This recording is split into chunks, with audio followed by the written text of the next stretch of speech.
Hello and welcome to yet another episode of the Road Ahead Talk Show, powered by Jio Events and knowledge partnered by Sciative. We Price Right. I am Vijeta Soni, the co-founder and CEO of Sciative Solutions. Today, I have been embraced with a lovely guest on our show. Her name is Kamakshi Gupta. She is a young woman entrepreneur with a brand name called Modarta. With this brand, she is making an impact in the premium segment of retail in India. In this episode, she will be speaking about her journey in Modata, how she started this company, and she will speak about how she is leveraging technology and pricing to make her company flourish. So let's not waste any more time and go directly to Kamakshi.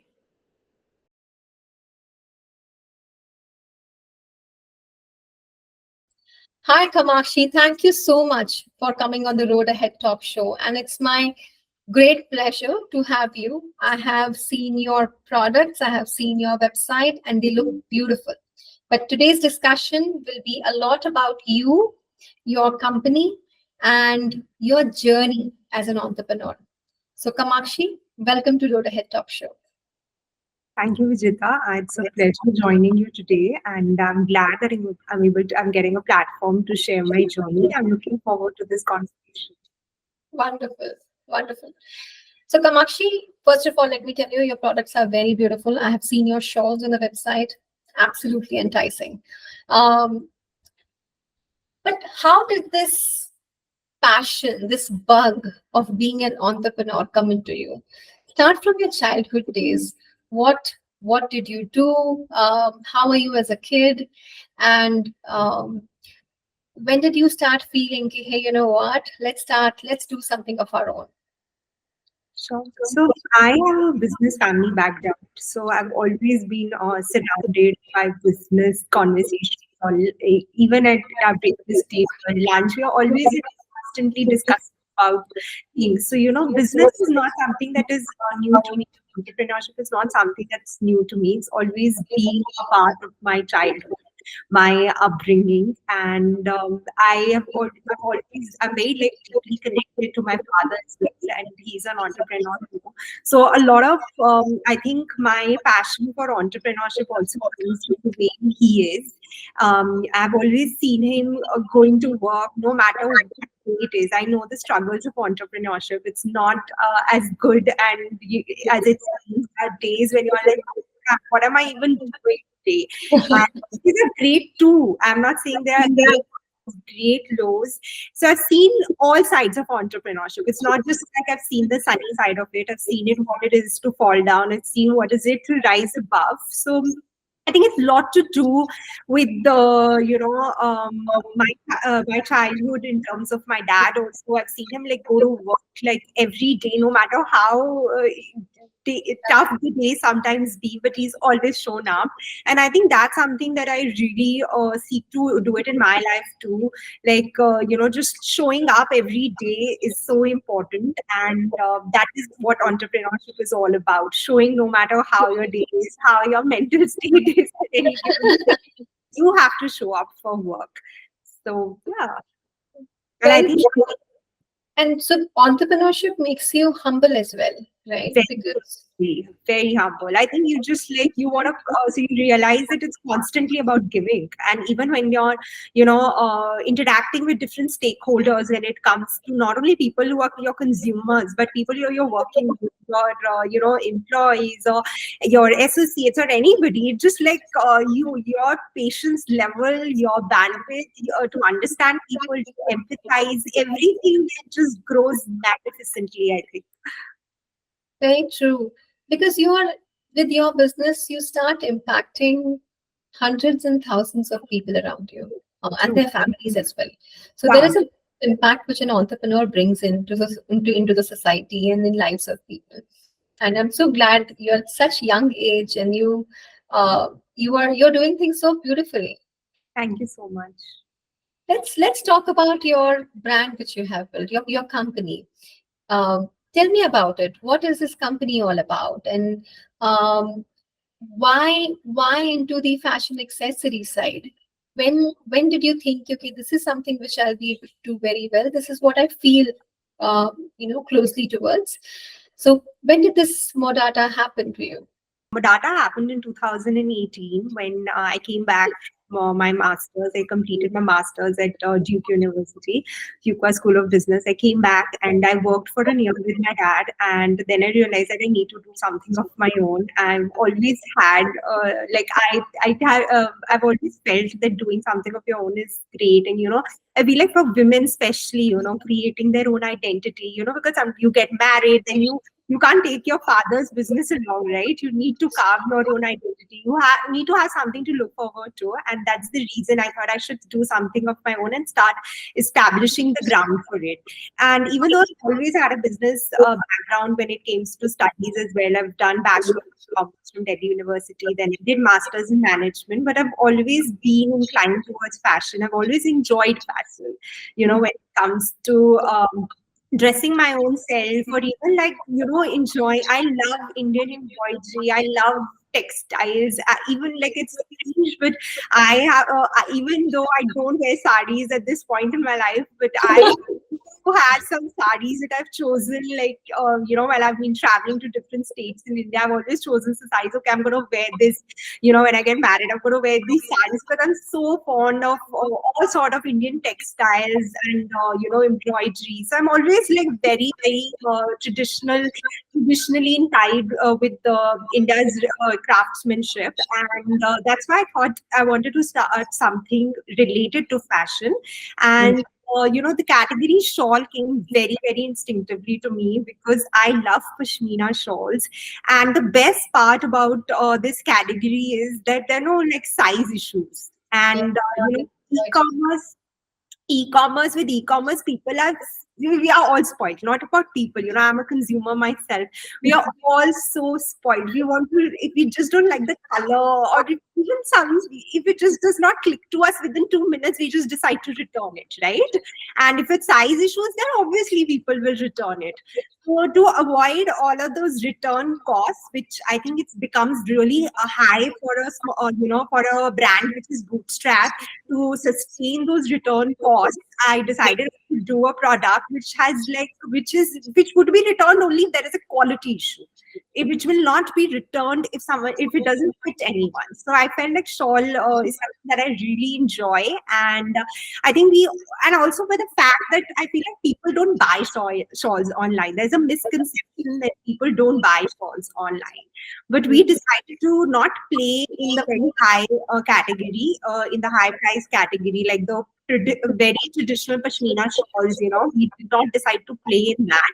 What we've done is we've given a contemporary to shawls. So we are doing pashmina, but we're doing very contemporary ones with a very like modern hand embroidered design, so that people from all age groups can enjoy them. So Modarta started with shawls, but now it has expanded to different product categories. Accessories only, because I truly feel like accessories can transform any outfit. If I'm wearing a white shirt, and if I just wear the white fabric, I'm done. I can change. Yeah, and I can do 100 interviews wearing the white shirt, but with different earrings, right? And the whole look gets transformed. So that's the power of accessories. I think accessories also reduces the environmental impact of your wardrobes as well. Like, you just can have two plain white t-shirts and just go to different events wearing just different accessories. And not only like earrings, you can wear a stole, you can wear a shawl, you wear the right handbag, and that's what all Modarta is about. Sweet. And you are so passionate. As soon as I started to ask you about Modarta and your products, my God, your eyes lit so well. And you're so passionate about what you're doing. And an entrepreneur's capability is to maintain that passion on, right? And I'm so proud to see you doing that. Thank you. Another thing I wanted to check with you, because many entrepreneurs, they start their business with a lot of passion. There are certain core capabilities which are even more essential. For example, very basic one, like financial acumen.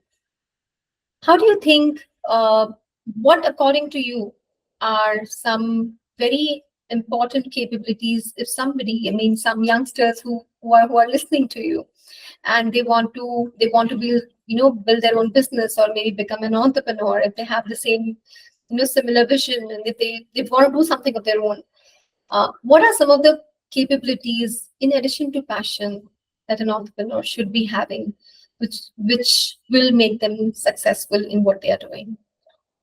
I think we all learn from our mistakes, and whatever I'm going to share is also from the kind of things that I've learned over a period of time. I think the number one capability is grit, and grit is not something that anybody can teach you. It's something that you have to practice daily. It takes a lot of effort, and it requires a lot of emotional management as well. Emotional intelligence is required, and it's a constant effort. Grit is not something that we are born with. It's something that we have to practice daily. And by grit, I mean the fact that you stick to something for a long period of time, knowing that you may or may not get the effort.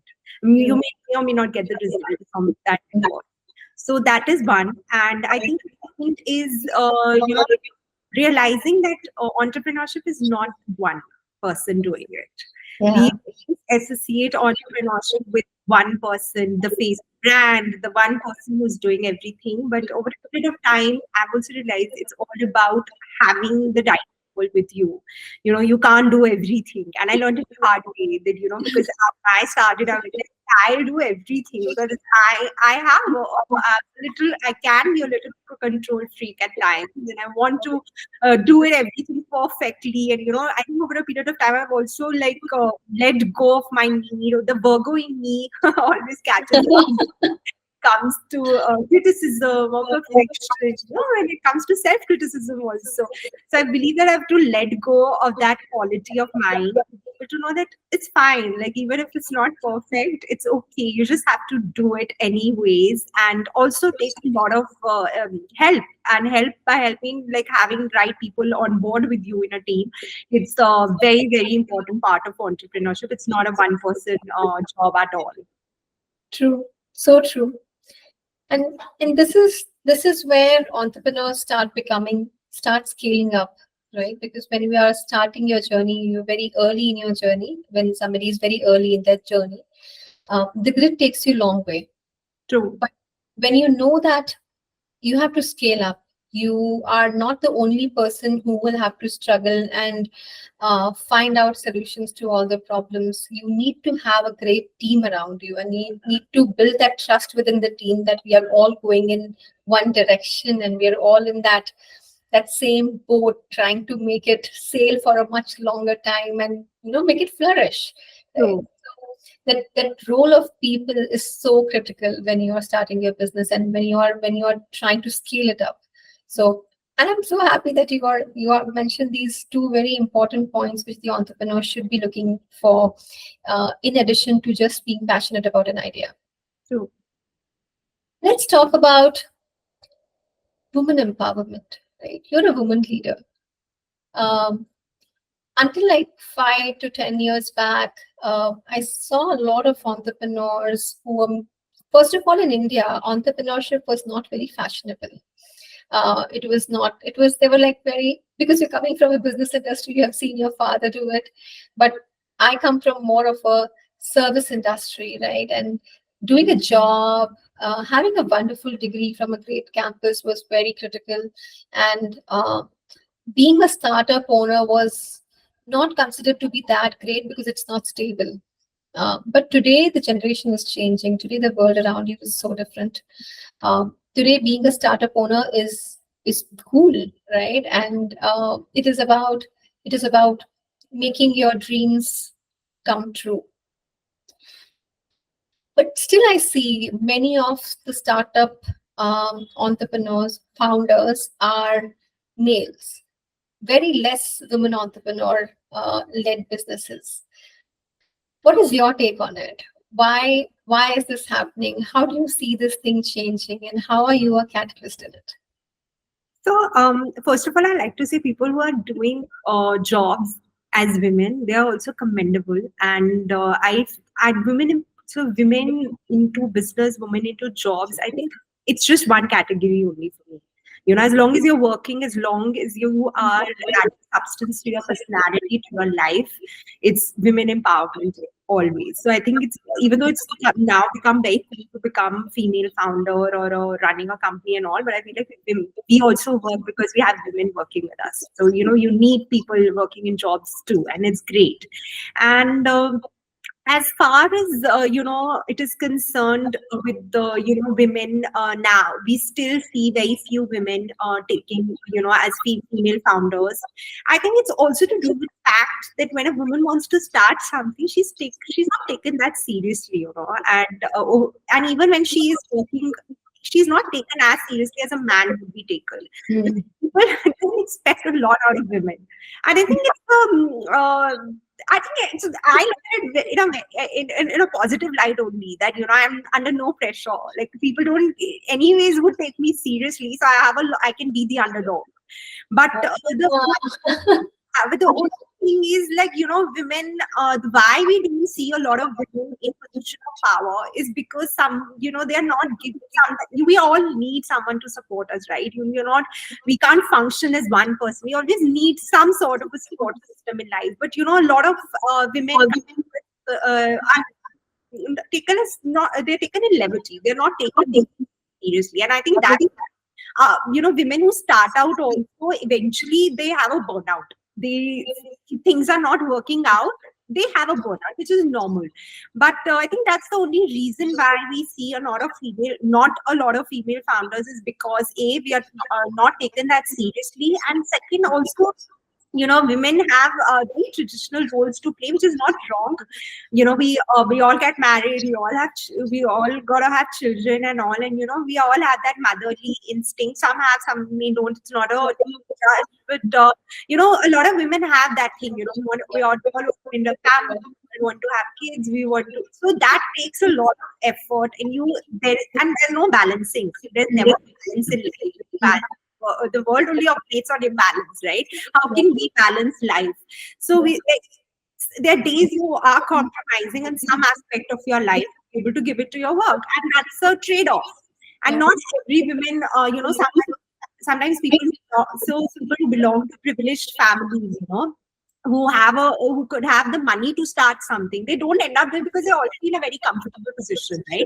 They're like, why should we trade off our family life for work life? So I think it's all about priorities. But the way I look at it is, people who belong to privileged families, who can start bootstrap businesses, they should do it more, so that they are able to bring more women workforce in the business. Because as a woman entrepreneur, I love working with women. I'm more comfortable with them, because I feel like when you have male staff and all, it's very difficult to be able to work with them sometimes, because of they don't like taking even if we talk in a little authoritative tone, they don't get even one bit. And sometimes you don't just you're comfortable with women. So I think it's also about how women from privileged families should also, who can start bootstrap businesses, should do it, not to be able to provide the path for other women to follow as well. So that's the way I when even I have experienced the same thing. I mean, women bring a lot of different perspective when we are having discussions on the table, right? So men think in a very different manner. Women think in a different way altogether. You see decisions which are driven towards empathy, right? Decisions which are made with empathy. It is women can do a lot of multi-management of tasks as well. They have excellent time management skills, what I have seen. I mean, I have a lot of women leaders who are working along with me, and they are wonderful in the way they are handling their time. They are wonderful in the way they are able to manage so many things simultaneously, and they have a different perspective altogether, and that adds to the diversity in the organization. Right? With that, okay, I want you to put some light back into the products that you're talking about, because you're so passionate to speak about your products. Let's talk about the segment which you're operating your products in. Okay. So according to me, they are more luxury driven, or how would you segment it? I mean, is Modarta in the luxury segment? Is it in the premium segment? Help me understand, what is this segment all about? How do you look at it? And how is the market in each of these?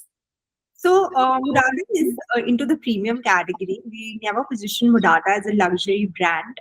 We are in the premium range, and premium is little different than the luxury one. As we have already noticed this, very recently, this article came out how Dior is selling a $57 bag, like cost price $57 in like 50x the Yes, price. yes, I X, have read it. I have read it. the price that goes in luxury. So Modarta is definitely not into that luxury segment. And I think it's a product. I think they're all products. I think the fact. So even though segmentation happens because of pricing and not so purely on the basis of quality. Segmentation is more to do with pricing after a certain point, and the pricing is driven by the marketing cost the company is bearing. So if a Dior is selling a $57 bag at 50x price, it's you are paying for the aspiration, right? The aspiration that they've created around the brand, and so there's nothing wrong in it. They're doing so much marketing. They have created an aspirational value, so they're charging for it. But Modarta is more into the premium range, where we are giving an aspirational value, but at the same time we are giving value for money as well. So when you are buying something from Modarta, you are just not paying for the quality craftsmanship, which is definitely there, but also for the for the For the quality, absolutely. And when you talk about luxury and premium, how is the Indian market designed for it? I mean, are Indians ready for the premium segment, or they are? I mean, because I see us as very price sensitive. I'm because I run this pricing company. I see a lot of customer behavior as we are doing analytics around India and globally. I see the Indian population is highly sensitive towards pricing. Even a small discount here and there can make a person's loyalty shift from one platform to the other. What is your take on it? How does, so when you're saying pricing will play a role over here, how is the Indian audience accepting the premium segment when you talk about that pricing? So, I like you're definitely right. When it comes to the Indian market, it's a very price sensitive market, and that's the very reason why we do not see Gucci coming out of India. Because if my sole market is India, if that's my primary market, and I'm starting out here, I cannot sustain myself making a Gucci in the it's not possible because everyone is very price sensitive, and and I think there's nothing wrong with that. We learned the art of bringing down the cost and then to be able to price accordingly. So price and Modarta, we do see in the but in the we do see in the premium category as well that pricing does become an issue for us. Maybe what Modarta is selling sometimes designs get replicated very easily. The designs can be replicated. Someone would put that design in a very lower cost and sell it. But the thing is, and what we see online is the image. You don't see the quality of the product. So, for example, if I'm making a pearl bag, anyone else can do it too because it's a handmade product, right? And if you just put a photo of that bag online on your website, then it will look the same. And the price, the only thing that will be different would be the pricing, right? Absolutely.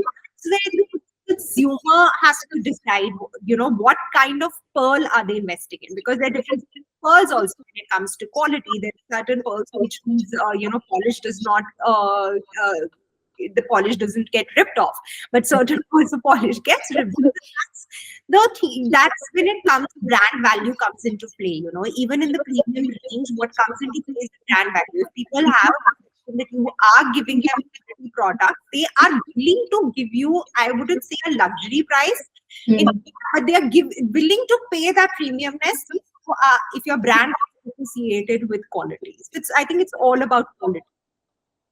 True. And I have seen so many celebrities on your site endorsing your product. They are not just endorsing it; they're actually wearing it. Right. They're wearing it with a lot of pride. They're wearing it with a lot of element in them, saying that, hey, you know what, I'm wearing a Modarta. And that's a great achievement that you have done. And I'm pretty sure people who are listening to me right now should jump onto the website and quickly check out.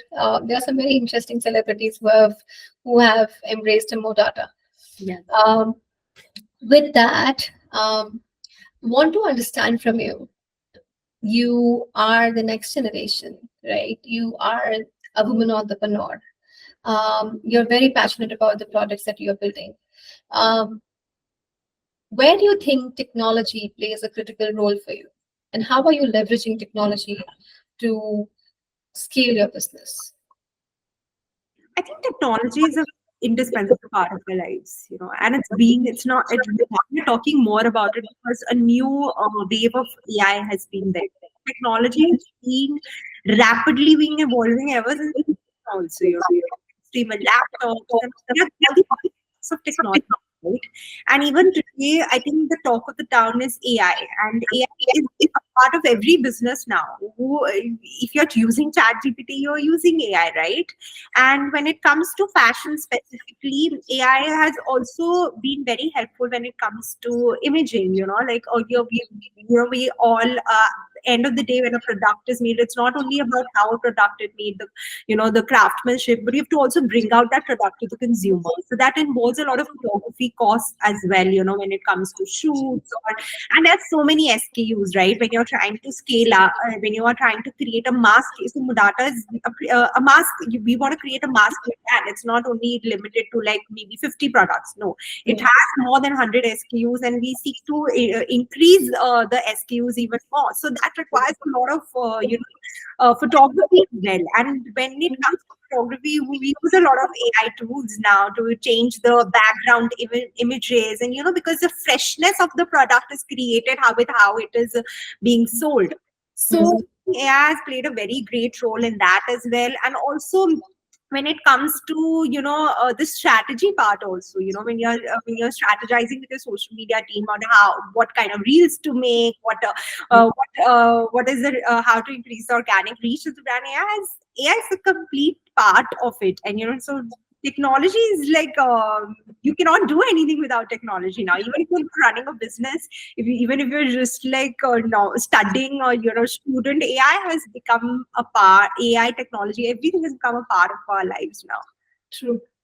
And anywhere you have technology, you get this capability. I mean, where you're leveraging tech, you get this capability of collecting a lot of data, right? Whether it's data about your customers' behavior patterns, about your own products, their rate of sale, what's working, what's not working.